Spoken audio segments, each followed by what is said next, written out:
So that's our Cubera Snapper.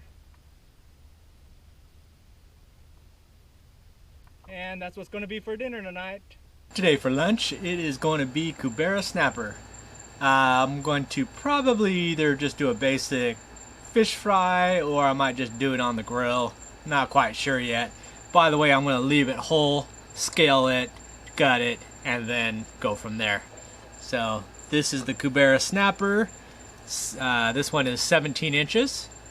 These actually grow up to over 110, 120 pounds. But you don't really find those on the inshore flats like I caught this guy. So this is just a baby realistically. This is about half the size of the one I caught the other night. I'm going to use my standard serving fork scaler. And these are going to be tough. Yeah, that's what I thought. Got serious scales.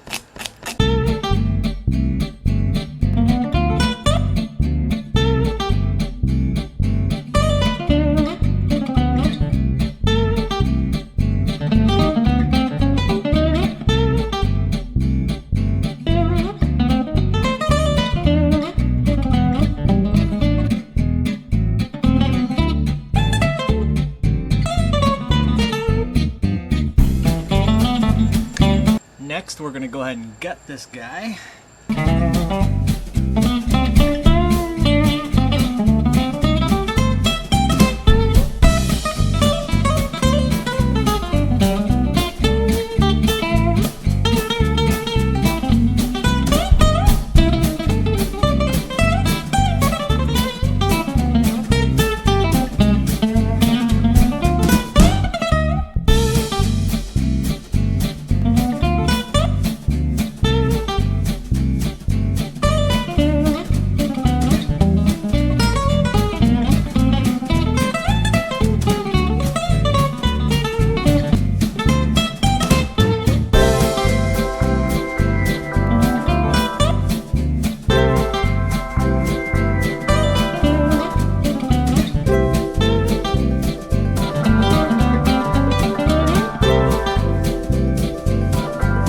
Gotta have some healthy sides, so just did some rough cut broccoli and some yellow onion chunks.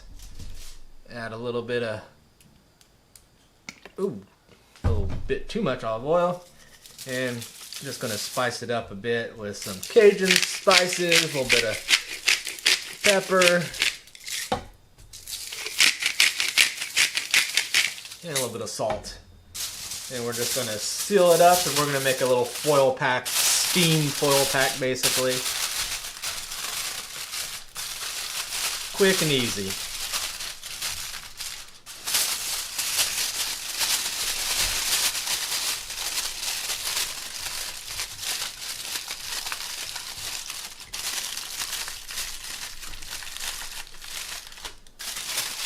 And I'm going to leave this side open just for a little bit until I get out there, and I'm going to add a little bit of water to that to help with the steaming process. Okay, we've got our Cubera Snapper all ready to go. Just gutted it basically. Put some slices into the fillets to help it cook a little bit more evenly.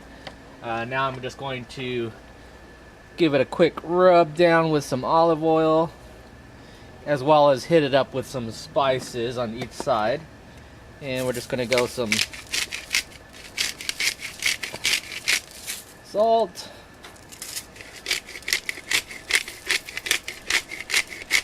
pepper, and a little bit of Everglades to vary it up a bit. And then we're going to do the same thing to the other side. Since we are going to go right on the grates, we're going to have to oil it down a bit. The olive oil on the fish is going to help with the non-sticking, but then liberally coat these grates with the oil will help as well.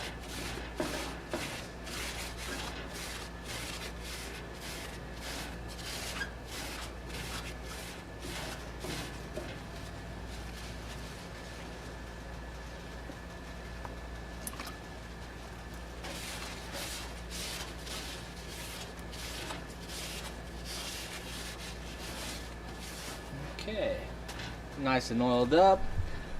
While I've been preheating it, I've got the foil pack up on top, so that's been kind of steaming away. So now we're ready for the fish. All right, let's drop this baby on there.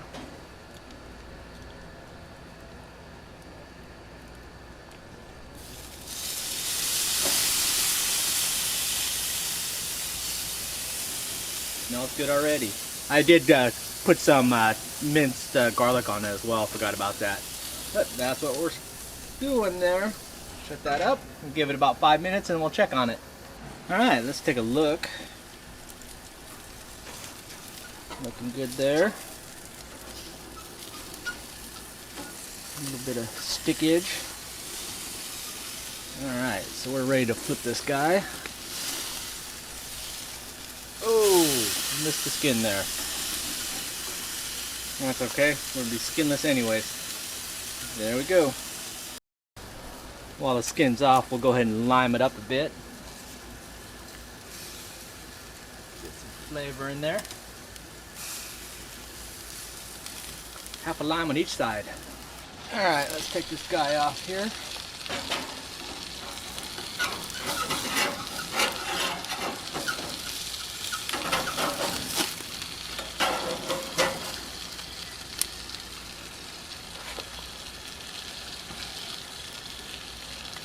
And we'll come back for that in a sec.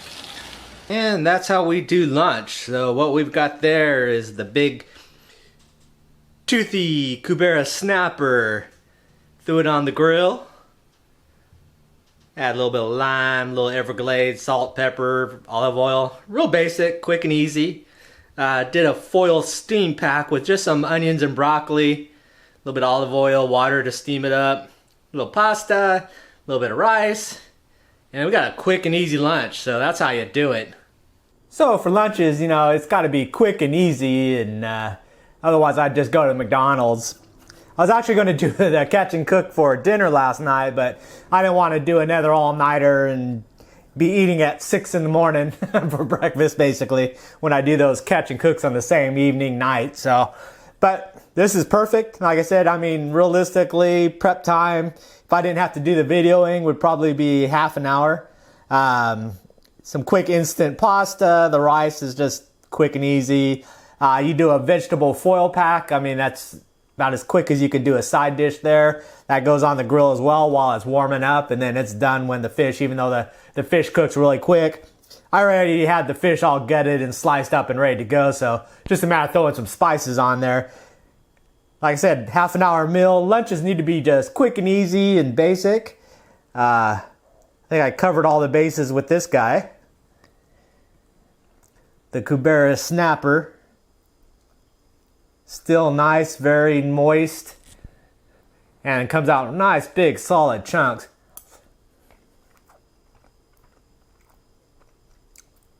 Man, those limes are good. I gotta see if he can get me another batch. But this is excellent. Such huge chunks on this thing. So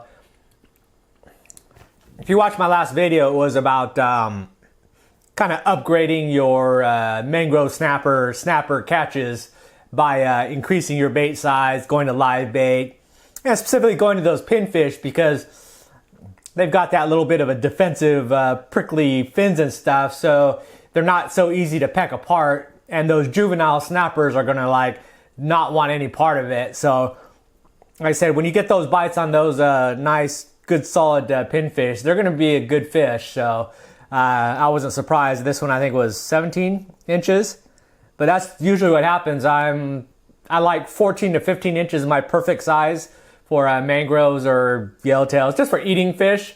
I like that 14 to 15. Bigger the better for catch and release, of course. But that's why I hardly ever use the frozen baits like the shrimp and the squid, that kind of thing, because they just get ripped apart, and you just, like I showed in the video with those glass minnows, they're just such a nibbly type bait that everything will pick them apart, and you just catch a bunch of dinks all the time. You will catch the occasional big ones, but it's very difficult because they tend to be more wary. A lot of times they're hiding underneath and down, and then that bait is up on top. It doesn't even get down to them. or those little ones will be ripping it apart. But I've caught them dead baiting that way, where the throw a big enough chunk there and they get aggressive and they just run in there and grab it and you can hook them. But the pinfish on a knocker rig on the bottom, just sitting there and just wait it out and just wait for that line to take off and just know that you're gonna be pulling on something big is a good way to go.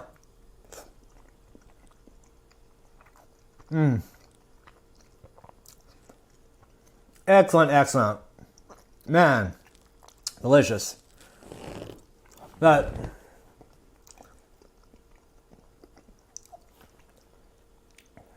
this evening, I'm going to do a late trip. Well, not late at night, just start late. Probably hit the water about 6. I think I'm going to do is, the primary reason is that I've got this temporary GoPro light tonight, and then I've got to return it tomorrow. And then I think the new one won't show up for another 3 to 4 days because it's coming from California. So I'll be lightless, so that'll cut back on my night fishing. So I'll do one more night fishing tonight. I'm probably going to do the Shark Channel. I had some real good luck last night, but I only brought my 2 light tackle ones, and then they were just getting hammered, so I couldn't do anything with those fish last night. But a lot of bites. So I'll probably head back out and do that. Take the Tarpon instead of the Hobie. I'm going to take that down, flush out the motor, get that all cleaned up, go through it. Next week is going to be the start of a long stretch of really flat water, flat wind time.